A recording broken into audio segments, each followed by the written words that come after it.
Can you please introduce Yeah, yourself?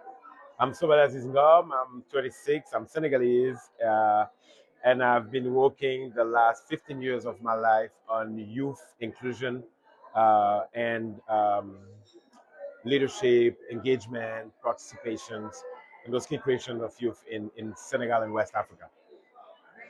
And so, Bill, in your work, what do you think that we're not discussing enough in our session? The issue with young people is that, like in many African countries, only half of them are regularly in school, which means half of them are not in school. And we have not really organized what should be the non-formal education that could cover the education of those that are not in school. It's not about schooling, it's about education. So if we get educate only half percent of the population, we leave many behind of all that is the plans of development and of the future of the country. So my dream is really to better consider the alternative education approaches that exist to offer and to make a world where, as everyone is a change maker, everyone is educated.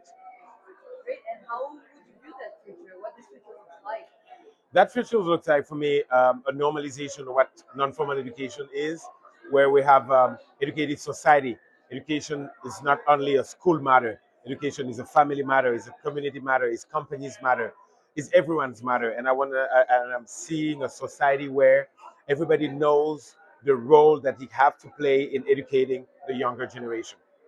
And in this journey of building this world, can you share a moment of joy that you've experienced Oh, and of I success? think many moment of joy is when I was doing a TV show to promote the participation of young people and the view of the society on young people.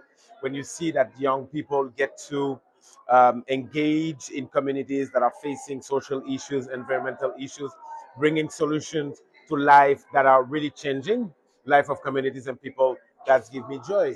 I'm specifically recall it was in Cote d'Ivoire when a community, when youth of our program decided to rebuild a community schools that have been abandoned because that school was sharing with two communities sharing the island, but those two communities were in conflict.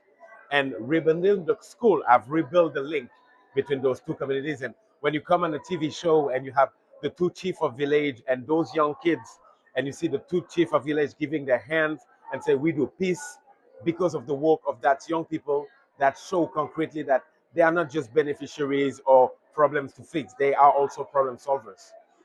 And what are people surprised to learn about your work? Um, I think that people surprised because they are all agreeing the principle that youth needs to be participating, youth needs to be more heard, and so on. But most people don't know how to do that. And so when we get to do that, they are surprised in the fact that, oh, this is possible and this is working. And this has been the main reaction that we had over time. So we're not doing something that people was against, people was for, but didn't know how to. Perfect. And what's Ashoka? How's Ashoka for you in this process of your work? Ashoka is for me a two important step of my life. First, Ashoka was my first job. I was 19, I was living in Senegal, and I joined Changemakers at Ashoka, and I worked there for 6 years, and that's really educated me on what was social entrepreneurship and what was system change, and living Ashoka at that time with that clear vision of what is system change and what I could make a change in my country really influenced the way that I created the organization that I led, the work that I was doing, really thinking about system change and not just, um, things that are good but not sustainable and systematic. So that has shaped my way of doing things. And what less than 10 years after that, I was lucky to be selected as an Ashoka Fellow. So I've made a circle, starting being with a staff and then being a fellow. And I hope that I can give back to the young generations of change makers and of fellows that are also trying to develop systemic solution for the world. So, no, that's perfect. And one last thing, what is a message that you'd like to give to the world? The one message is like I think we need to keep being positive when we want to change the when we want to change the world, and we it seems that is a mess. It's step by step. It's not a big dream that gonna get at the moment that you wish it. It's the small steps that one after the other that leads you to that goal.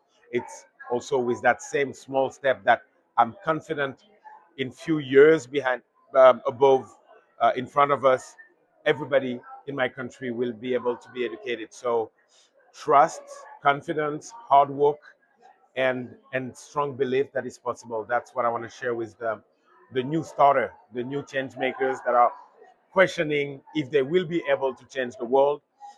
The important thing is just, if you want to change the world, start by changing your world, and it's going to be a big, big, big results already for the humanity. Thank you so much, You're Sobel. welcome.